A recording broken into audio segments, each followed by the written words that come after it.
Hello everyone, I am Priya working as RRB PO and welcome back to my channel. तो आप में से कितने लोगों को लगता है कि बैंक के लिए इंग्लिश का प्रिपरेशन फ्री में नहीं हो सकता? अगर ऐसा लगता है आपको तो इस वीडियो के बाद डेफिनेटली आपका वो डाउट क्लियर हो जाएगा कि हो सकता है या नहीं। एंड इस वीडियो को इसीलिए आपको पूरा देखना है। अगर आप पूरा नहीं देख सकते हो तो आई वुड रिक्वेस्ट कि अभी से स्किप कर दो। बट क्योंकि हाफ नॉलेज इज़ डेंजरस, तो आप पूरा वीडियो देखिए, चाहे इसको स्पीड बढ़ा के देखिए, पर आपको पूरा वीडियो ज़रूर देखना है। एंड जो जो आपको इंपॉर्टेंट चीज़ें बताई जाएगी वो आपको फॉलो करना है, तभी फ्री में प्रिपरेशन ज़रूर हो सकता है, ये आपको आंसर मिलेगा।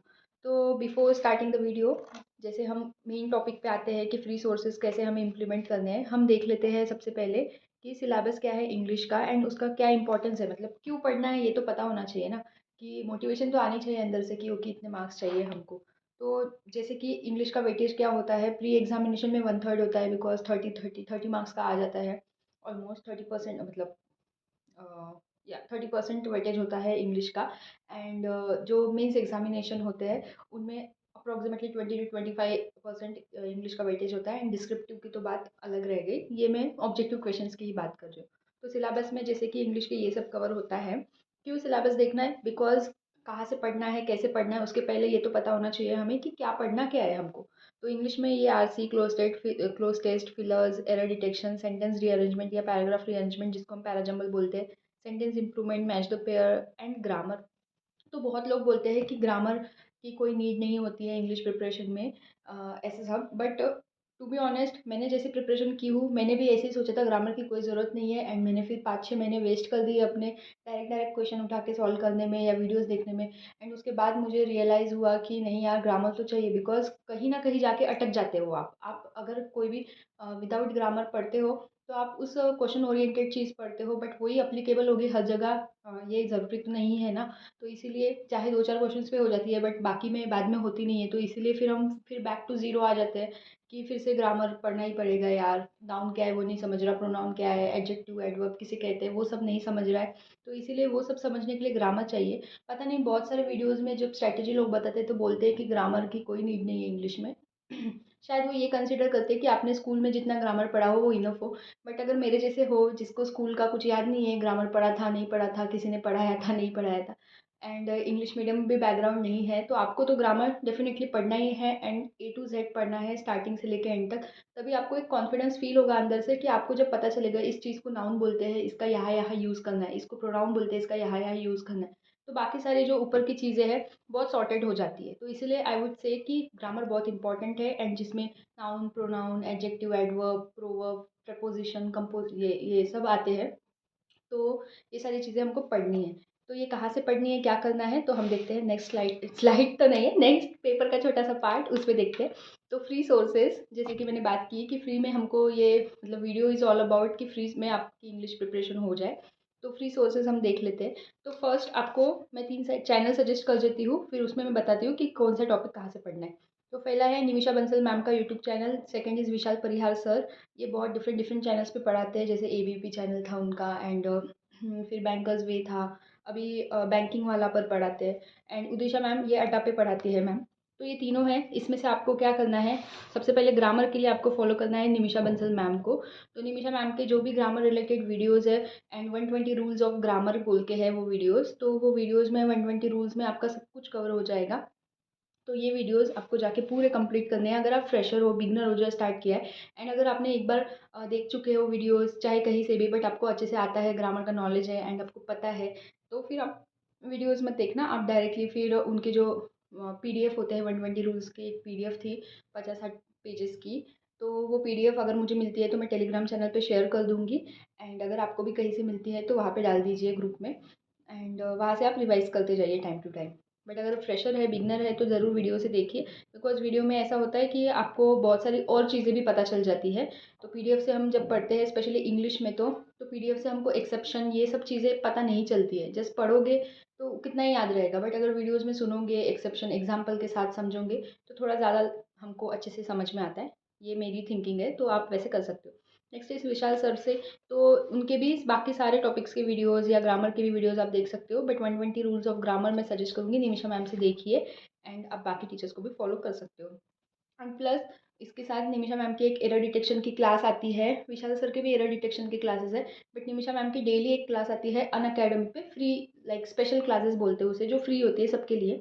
तो निमिषा मैम का भी टेलीग्राम चैनल है, टेलीग्राम पे वो ज्वाइन कर लीजिए, वो 1:30 बजे होती है शायद, पहले 1:30 बजे थी, अभी I don't know the exact timing. तो वहाँ पे वो लिंक शेयर करते हैं, आप उससे ज्वाइन कर सकते हैं, या आप ऐप यूज़ करते हो अनअकैडमी का, तो वहाँ पे जाके स्पेशल क्लासेस में निमिषा मैम का नाम सर्च करके आपको मिल जाएगा। ठीक है, ये हो गया। विशाल सर के भी अनअकैडमी पे बहुत सारे क्लासेस हैं, आप वहाँ से भी देख सकते हो पुराने क्लासेस, आई थिंक अभी तो है कि नहीं कंटिन्यू, वो मुझे डाउट है। एंड नेक्स्ट तो फिर अगर किसी ने वीडियोस देख चुके हैं, जैसे कि थोड़ा सा बिगनर लेवल से ऊपर है वो, उनका अच्छा खासा प्रिपरेशन 6-7 महीने में उन्होंने सारा सिलेबस कवर कर दिया, तो अभी पीडीएफ चाहिए प्रैक्टिस करने के लिए, तो वो मैं सजेस्ट करूँगी एग्जाम पंडित के स्कोर बूस्टर पीडीएफ, वहाँ पे आप जाइए, एग्जाम पंडित का भी ऐप है, आप डाउनलोड करोगे तो वहाँ पे क्विजेस भी है एंड सेक्शनल मॉक्स भी है छोटे छोटे, जो कि फ्री है, तो आपको वहाँ से जाके देने हैं। स्कोर बूस्टर में तो 20-20 क्वेश्चन तीनों सेक्शन, लाइक प्री लेवल का होता है ये, तीनों सेक्शन के हैं, तो आप वहाँ पे तीनों की भी प्रैक्टिस कर सकते हो अच्छे से, एंड इंग्लिश की 20 क्वेश्चन विथ उसका सॉल्यूशन सब कुछ देकर होता है, तो आप वहाँ से प्रैक्टिस कर सकते हैं। नेक्स्ट स्ट्रैटेजी की बात आती है, तो स्ट्रैटेजी में टाइमली मैनर में बता देती हूँ। तो मैंने 3 आवर्स अ डे मैंने डिसाइड किया है, जिनका प्रिपरेशन हो चुका है, जिनको कोई वीडियोज़ वगैरह नहीं देखने हैं, एडिशनली सीखना नहीं है, एंड जो बिगनर है जस्ट स्टार्ट किए उन्होंने, तो उनको 1 to 2 आवर्स तो डेली वीडियो या टॉपिक क्लास करना ही पड़ेगा। कोई भी टॉपिक हो, चाहे आप अगर ग्रामर से स्टार्ट कर रहे हो तो आपको पूरा 1 मंथ तो जाएगा, अगर डेली 2-2 आवर्स आप क्लासेस कर रहे हो तो। या फिर आप ऐसा भी कर सकते हो कि पूरे क्लासेस पहले देख लो एंड देन इम्प्लीमेंट करो, बट वो ऐसा हो जाता है कि पूरे क्लासेस देखने तक फिर जो स्टार्टिंग का होता है वो हम भूल चुके होते हैं, बिकॉज इंप्लीमेंट नहीं हो रहा है, कहीं पे हम क्रॉस चेक नहीं कर रहे हैं वो यूज़ हो रहा है नहीं हो रहा है, तो इस चीज़ में टाइम वेस्ट होता है, इसलिए डेली डेली करो, ये मैं सजेस्ट करूँगी। एंड डेली ये वाला शेड्यूल भी 3 आवर्स का फॉलो करो। तो इसमें जो है, रीडिंग की हैबिट हमको बनानी है, इंग्लिश क्रैक करने के लिए reading is must, and reasoning में भी हमें रीडिंग की हेल्प होती है। तो रीडिंग के लिए आई वुड नॉट से कि जाके एडिटोरियल देखो फर्स्ट डे से, बिकॉज ये बहुत बड़ी मिस्टेक है कि हम फर्स्ट डे से, हमें कोई भी दिखता है जिन्होंने क्रैक भी किए एग्जाम्स या फिर जो पढ़ाते भी है, वो सजेस्ट करते हैं इंग्लिश इंप्रूव करने के लिए एडिटोरियल पढ़ो, न्यूज़पेपर पढ़ो, वो भी ठीक है एक हद तक, बट हम किसको सजेस्ट कर रहे हैं वो इंपॉर्टेंट है। अगर मैं बिगनर्स की बात कर रही हूँ तो उनके लिए एडिटोरियल थोड़ा हेवी हो जाता है, बिकॉज मैंने खुद वो चीज़ें रियलाइज़ की है, खुद मैंने एक्सपीरियंस किया है कि जैसे स्टार्ट की थी प्रिपरेशन, मैंने भी सबका सुन के 15 दिन तक मस्त एडिटोरियल पढ़ा, कुछ नहीं समझ रहा है, कुछ नहीं, वो वर्ड्स लिखे जो एडिटोरियल क्लास में मैम बताती थी, मैं सब नोट करते जाती थी, वो वर्ड्स बढ़ते जा रहे, 200-250 वर्ड्स हो गए 15 ही दिन में, एंड बट उसका रिवीजन कौन करेगा, उसके लिए टाइम कहाँ है हमारे पास, इसलिए वो वर्ड्स वगैरह, वो नोट्स वगैरह हमें बनाने हैं, तो उसमें वोकैब वगैरह इंक्लूड मत कीजिए। बहुत अगर एक इंपॉर्टेंट वर्ड लग रहा है आपको, तो आपको सेम डे 10 बार लिख के उसको प्रैक्टिस कर लेना है या याद कर लेना है, या फिर उस वर्ड से रिलेट करके कोई भी विजुअल्स अपने मन में लाइए एंड इमेजिन कीजिए कि ऐसा ऐसा है, एंड आपको वैसा याद रखना है, या फिर अगर बहुत ही टफ है तो 1-2 आप लिख सकते हो, बट सारे वर्ड्स लिखने की कोई ज़रूरत नहीं है। आपको सेम डे जो एडिटोरियल या कुछ भी आप पैराग्राफ पढ़ रहे हो, तो वहाँ से वो रीड कीजिए एंड अच्छे से रिवाइज कीजिए, समझिए। तो वहाँ पे समझने के लिए एक ऑप्शन होता है, जैसे कि नाउन है या प्रोनाउन है, ऐसे वर्ब है, इसको कैसे यूज़ करना है, अगर यूजेस समझ गए वो वर्ड का, उसकी टोनिंग समझ गए, तो उसका मीनिंग ईजी हो जाता है समझने के लिए। तो इसीलिए यहाँ पे ग्रामर एक इंपॉर्टेंट रोल प्ले करता है समझने के लिए, कि ये प्रोनाउन है या एडजेक्टिव है, क्या है, ये किसी का कैरेक्टर बता रहा है, किसी के बारे में बता रहा है, या क्या बता रहा है, किसी का एक्शन बता रहा है, क्या बता रहा है, तो वो बहुत इंपॉर्टेंट हो जाता है, इसीलिए ग्रामर इंपॉर्टेंट है। तो देखो, इसीलिए ग्रामर अगर स्टार्टिंग में नहीं किया तो इस वक्त आके आप अटकोगे, इसलिए मैंने सजेस्ट किया है कि पहले से कर लो। एंड नेक्स्ट इज़, तो ठीक है, एडिटोरियल अगर आप चाहो तो पढ़ सकते हो, तो अगर आपको एडिटोरियल खुद से पढ़ना है खुद से पढ़िए, या फिर आप इनमें से किसी का भी एडिटोरियल क्लास कर सकते हैं। मैं निमिषा बंसल मैम का करती थी, एंड रिकॉर्डेड क्लास देखती थी, बिकॉज वो लाइव क्लास में बहुत प्रमोशनल टाइम जाता है हमारा आगे पीछे का, तो मैं डायरेक्ट बस 30 मिनट्स में वो देख लेती थी, 45 मिनट्स का क्लास होता था वो। तो एरर का क्लास भी हमें करना है वैसे ही 30 मिनट्स का। तो निमिषा मैम का जैसे मैंने बताया अन अकेडमी पे स्पेशल क्लास आता है, तो 1:30 बजे होता था वो, अभी भी शायद 1:30 बजे ही है, तो आप जाके उसे चेक करना, एंड वो भी मैं रिकॉर्डेड ही देखती थी, बिकॉज लाइव क्लास मुझे ऐसा बोर होता है, लाइव क्लास स्लो चलता है थोड़ा, तो मैं थोड़ा रिकॉर्डेड ही देखती थी। बट स्टार्टिंग में अगर आप बिगनर हो एंड आपको चीज़ें धीरे धीरे ही समझना है, तो आप लाइव क्लास पे जाइए। तो अचीवर सीरीज करके नाम था। एंड हाँ, जब भी एरर क्लास करो आप, तो उसके नोट्स बनाने हैं। मैंने क्या बोला कि वो कैब के नोट्स हमें नहीं बनाने हैं, वो कैब या ऐसी कुछ चीज़ वर्ड्स वगैरह ये सब हमको नहीं बनाना है, बट हमको जो हमारे हमारे फाइंडिंग्स होते हैं। लाइक मैम ने अगर 10 क्वेश्चन पढ़ाए तो 10 क्वेश्चन 10 अलग टाइप के हो गए, 10 कॉन्सेप्ट हो गए उसमें। उसमें से चाहे आपको सपोज 4 क्वेश्चन नहीं आए तो उसके कॉन्सेप्ट आपको लिख के रखने हैं, बिकॉज वो 4 अभी नहीं आए, अगर आपने उसको नोट नहीं किया, रिवाइज नहीं किया, तो नेक्स्ट टाइम भी जो कॉन्सेप्ट वो जब क्वेश्चन आएंगे वो 4 कॉन्सेप्ट पे, तो वो फिर से नहीं आने वाले हैं for sure. 90% of the times तो नहीं आएगी, एक आधी बार तुक्का लग जाता है, दैट्स अ डिफरेंट थिंग। तो इसीलिए हमें नोट करना है प्रॉपरली एंड उसको रिवाइज करने के लिए फिर यूज़ आएगा हमारा। Next is RC and parajumble. तो डे टाइम में हमें हमारे शेड्यूल में 2 आरसी ज़रूर इंक्लूड करने हैं एंड 2 पैराजंबल। तो आप अगर बिगनर हो तो छोटे छोटे कीजिए, या फिर इसके डायरेक्ट क्विजेज आते हैं तो वो क्विजेज प्री लेवल के देना। एंड अगर आप आपका प्रिपरेशन अच्छा चल रहा है तो आप अपने अकॉर्डिंग दे सकते हो। तो इसके लिए 1 आवर ऐसे डिवोट करना है कि आपको ऐसा नहीं कि 15-15 मिनट में एक एक क्वेश्चन सॉल्व करना है। 1 आवर मैंने इसलिए दिया है कि इसका एनालिसिस भी आने वाला है इसमें। तो हमें क्या करना है, सपोज 6 क्वेश्चन हम मान लेते हैं एक आरसी में, एक पैराजंबल में, तो 6 क्वेश्चन के लिए हमें 8 मिनट्स का टाइमर लगाना है। एंड अगर हम देखें तो 40 मिनट्स फॉर एग्जांपल लगा लिया हमने। तो 40 मिनट्स का अगर टाइमर लगा लिया ये 4-5 क्वेश्चंस के लिए, एंड सारे सॉल्व कर लेना है एक बार। फिर जो बचे हुए 20 मिनट्स में है उसमें हमें जाके देखना है, जहाँ से भी आप पढ़ोगे, अगर ऑफलाइन भी पढ़ रहे हो तो उसका एक सोल्यूशन तो देके ही होगा ना। तो वहाँ पे जाके देखना है कि हमारे करेक्ट है या नहीं है। एंड जो नहीं आए हमको या जो रॉन्ग हुए हमें वो फिर से पढ़ना है वो क्वेश्चंस, एंड फिर से उसका जो उसका नीचे डिस्क्रिप्शन देके होता है कि इन्होंने कैसे लाया वो आंसर, लाइक एनालिसिस देके होता है। कोई भी मॉक में अगर क्विज में भी देख रहे हो आप, देके होता है, या पीडीएफ भी है तो एग्जाम पंडित के पीडीएफ में भी एक्सप्लेनेशन देके होता है। तो वो एक्सप्लेनेशन पढ़ना है कि ओके हमें क्यों नहीं क्लिक हुआ था ये सब चीज़ें, एंड वो ध्यान में रखना है। एंड आरसी करते वक्त हमें ये भी देखना है कि कौन से क्वेश्चन हमारे हमेशा सॉल्व हो रहे हैं। स्टार्टिंग से ये हैबिट बना लो कि हमें हमारी स्ट्रैटेजी स्टार्टिंग से डिफाइन करनी है कि हम रियल एग्जामिनेशन में कैसे क्या फॉलो करेंगे। जैसे आरसी में डिफरेंट टाइप्स ऑफ क्वेश्चन होते हैं, फॉर एग्जाम्पल समरी वाला क्वेश्चन होता है, कंक्लूजन वाला क्वेश्चन होता है, फिलर्स वाले क्वेश्चन भी होते हैं आरसी में, या सेंटेंस इंप्रूवमेंट वाला भी आजकल दे रहे हैं।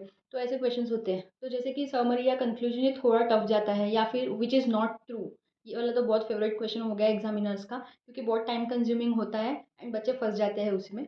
तो ऐसे क्वेश्चंस हमें देखना है कि हम स्किप करना चाहे तो स्किप भी कर सकते हैं। तो ये हमें पहले से क्लियर रहना है कि आप देख रहे हो कि आपका प्रैक्टिस के वक्त अभी सॉल्व हो ही नहीं रहा है वैसा क्वेश्चन, तो आपने बहुत ट्राई करने के बाद भी नहीं हो रहा है तो छोड़ दो, नॉट अ बिग डील। एक क्वेश्चन आप छोड़ सकते हो अगर आप उसके बदले 2 या 3 मिनट सबके बचा रहे हो, तो वही क्वेश्चन वही टाइम आप दूसरे क्वेश्चन पे दे सकते हो। बिकॉज यहाँ पे ऐसी कोई ये नहीं होती है कि आपको टफेस्ट सॉल्व करना है और आपको एक्स्ट्रा मार्क्स मिलेंगे उसके लिए। हमें बस हमारे अटेम्प्ट एंड एक्यूरेसी मेंटेन करनी है। हमें ऐसा किसी ने नहीं बोला है कि हार्ड क्वेश्चन सॉल्व करो। एंड एक्चुअली मैंने इस पे एक वीडियो भी बनाया था कि क्वेश्चन सिलेक्शन पे, कि कैसे लोग अपना स्कोर बढ़ाते हैं, जो सिलेक्शन पाते हैं उनका स्कोर क्यों इतना ज़्यादा आता है और हमारा क्यों नहीं आता। बिकॉज हम रॉन्ग क्वेश्चन सिलेक्ट कर लेते हैं, हम टफ टफ के पीछे भागते हैं और लोग इजी इजी क्वेश्चन सॉल्व करके अच्छे मार्क्स ला के पास हो जाते हैं। तो इसलिए अगर वो वीडियो नहीं देखा है तो मैं डिस्क्रिप्शन में लिंक दे दूँगी, वो देख लेना। तो ये आरसी एंड पैराजंबल की बात हो गई। एंड उसके बाद क्विजेस देना है हमको 30 मिनट्स, तो 30 मिनट्स में क्विजेस देना है। फॉर एग्जाम्पल आपने आज नाउन एंड प्रोनाउन पढ़े, तो आप नाउन एंड प्रोनाउन के क्विजेस दे दो फॉर बिगनर्स। एंड बाकी जो अच्छे चल रही है जिनकी प्रिपरेशन, वो लोग नॉर्मल मिक्स क्विजेज या फिर पैराजंबल के क्विजेज, एरर के क्विजेज, ये सब मिक्स करके दे दो। बट अगर आप टॉपिक वाइज चल रहे हो, बिल्कुल जीरो से चल रहे हो, तो आपको फिर उस हिसाब से क्विजेज दो, कि आपने आज ही पढ़ा है तो आप क्विजेज दोगे, क्वेश्चन में इंप्लीमेंट करोगे, थोड़ा लॉन्ग टर्म तक याद रहता है फिर। एंड नेक्स्ट 30 मिनट्स मैंने दिए रिवीजन के लिए। तो हमने प्रीवियस डे जो भी पढ़ा उसका रिवीजन 30 मिनट्स में हमको करना बहुत मस्ट है। चाहे आपने अगर एडिटोरियल पढ़ा हो तो एडिटोरियल भी किस रिलेटेड था वो थोड़ा सा रिकॉल करने की कोशिश करना। एंड जो नोट्स यहाँ पे अगर बनाए हैं एरर क्लास में, या फिर आपने सपोज क्लास 1 क्लास 2 ऐसे देख रहे हो, नाउन प्रोनाउन पे हो आप, तो वो सब चीज़ों की भी रिवीजन इज़ मस्ट। तो रिवीजन करने के बाद ही हमें वो लॉन्ग टर्म तक हमारे लाइक ब्रेन में फिक्स हो जाता है। तो ये सब हो गया कि डेली क्या करना है। देन वीकली हमें ट्वाइस सेक्शनल मॉक या मिनी मॉक्स देने हैं। तो ये कहाँ से फ्री मिलेंगे, ये मिलेंगे प्रैक्टिस मॉक से, एंड एग्जाम पंडित के ऐप पे भी मिल जाएंगे। तो प्रैक्टिस मॉक पे मैं देती थी, जो मिनी मॉक्स होते हैं 20 क्वेश्चन होते हैं उसमें, एंड अकॉर्डिंगली टाइम देके होता है 15 मिनट्स का, एंड उसमें हमें सॉल्व करने होते हैं। तो इसमें मिक्सड होते हैं। तो अगर बहुत फ्रेशर हो आप तो पहले आप अपना सिलेबस कंप्लीट करने का देखो, एंड देन ये मिक्स क्विजेस पे जाओ, एंड आपका प्रिपरेशन हो गया है, सिलेबस वगैरह कवर कर लिया है, तो आप डायरेक्ट ये क्विजेस दो, डेली दो, 30 मिनट्स, सॉरी वीकली दो, दो सेक्शनल। बिकॉज सेक्शनल मॉक या सेक्शन मिनी मॉक्स जब देंगे दोगे आप इंग्लिश का, तभी आपको समझेगा कि इंग्लिश इंडिविजुअली आपका कितना स्ट्रांग हो रहा है। बिकॉज इंग्लिश का वेटेज तो मैंने बता दिया, बहुत इंपॉर्टेंट है, बिल्कुल एकदम वो 30% कंट्रीब्यूट कर रहा है, या मीन्स में 25% कंट्रीब्यूट कर रहा है, तो बहुत इंपॉर्टेंट हो जाता है। तो ये सब थी बाकी सारी चीज़ें कि हमको कहाँ से ज़ीरो से हीरो बनना है इंग्लिश में। एंड इसी के साथ और एक चीज़ है, जो मिस्टेक्स हम करते हैं तो वो मैं समराइज़ कर देती हूँ शॉर्ट में। आप अगर फ्रेशर हो तो directly don't go for editorials. अगर आपको लगता है कि समझ में आ रहे हैं तो ही उसको कंटिन्यू करो, अदरवाइज़ थोड़े दिन तक आप नॉवेल्स वगैरह रीड करो, आपकी रीडिंग हैबिट बनाओ, चाहे 15 दिन 1 महीने तक। क्योंकि मैंने भी वही किया है, मैंने 1-2 महीने तक तो नॉवेल्स ही पढ़ी, तब मेरी रीडिंग हैबिट हुई थोड़ी-सी जनरेट, तो उसके बाद फिर मुझे एडिटोरियल में इंटरेस्ट आने लगा। तो फिर देन मैंने एडिटोरियल स्टार्ट किया। एंड अगर आप वोकैब के नोट्स बनाने का सोच रहे हो तो बिल्कुल मत बनाइए, कोई ज़रूरत नहीं है, बिकॉज़ हम वो इतने सारे 200-250 वर्ड्स लिख लेते हैं, हमें कभी टाइम नहीं मिलता है उसे रिवाइज़ करने का, तो वो वेस्ट ऑफ टाइम ही होगा जब। इसलिए स्टार्टिंग से ही क्यों बनाना? अगर बहुत ही कुछ टफ लग रहा है आपको, या कुछ जैसे फ्रेज़ल वर्ब वगैरह आ रहे हैं तो ऐसा सब आप नोट कर सकते हो, बट नॉर्मल वोकैब तो नोट करने की कोई ज़रूरत नहीं है। एंड उसके बाद वो कैप कैसे इम्प्रूव करना है, तो इसके लिए आप चाहो, अगर आपका थोड़ा सा इन्वेस्टमेंट करने का मन है तो आप निमिषा मैम की एक किताब आती है वो कैप प्रोडिजी, तो वो ले सकते हो। वो मेरे पास है, अगर आप चाहो तो मैं उसका रिव्यू दे दूंगी आपको, क्या क्या है उसमें, कंटेंट इंडेक्स वगैरह वो सब दिखा दूंगी। तो वहाँ से आप रूट वर्ड्स या फ्रेजल वर्ब, ये सब फिक्स प्रपोजिशन मैंने सब वहाँ से याद किए थे, जो कि बहुत यूज़ होते हैं फिलर्स में वगैरह, एंड एरर डिटेक्शन में भी, स्पेशली फ्रेजल वर्ब वगैरह एरर डिटेक्शन में यूज़ होते हैं। तो वो आप से आप देख सकते हो। आई होप ये वीडियो आपके लिए हेल्पफुल रहा होगा, एंड आप उन सभी के साथ शेयर कर देना जिनको प्रॉब्लम होता है इंग्लिश में, बिकॉज इंग्लिश में बहुत प्रॉब्लम होता है। मैं जब खुद स्टार्टिंग में मॉक देती थी, तो जब मैंने अच्छे से फॉलो नहीं किया था, अपना शेड्यूल वगैरह नहीं बनाया था, कुछ क्लासेस नहीं की थी, तो तब मुझे इंग्लिश में आई गेस 6 या 7 मार्क्स आते थे, वो भी तुक्के से, 2-3 मार्क्स से तुक्के से आते थे, ऐसा मैं गारंटीड बोल ही नहीं पाती थी कि हाँ मुझे इतने मार्क्स आएंगे। एंड बहुत लंबे टाइम तक ये चला, ऑलमोस्ट 8-9 महीने तक मैंने यही किया है कि कन्फर्म, ऐसे एश्योरेंस ही नहीं आता था अंदर से कि हाँ इंग्लिश में इतने किए तो इतने मार्क्स आ जाएंगे। तो फिर धीरे धीरे सब कुछ इम्प्रोवाइज़ किया, धीरे धीरे फिर समझा कि कौन से टीचर पे रिलाई करना है, कौन से पे नहीं। तो ये सब करने के बाद फिर इंग्लिश में मेरे 20+ मार्क्स आए हैं। एंड यस, तो ये वीडियो आई होप आपके लिए भी हेल्पफुल रहा होगा, तो आपके फ्रेंड्स के साथ शेयर करना। एंड अगर कुछ भी डाउट है तो ज़रूर कमेंट करना, एंड सब्सक्राइब करना तो बिल्कुल मत भूलना। Thank you so much for watching.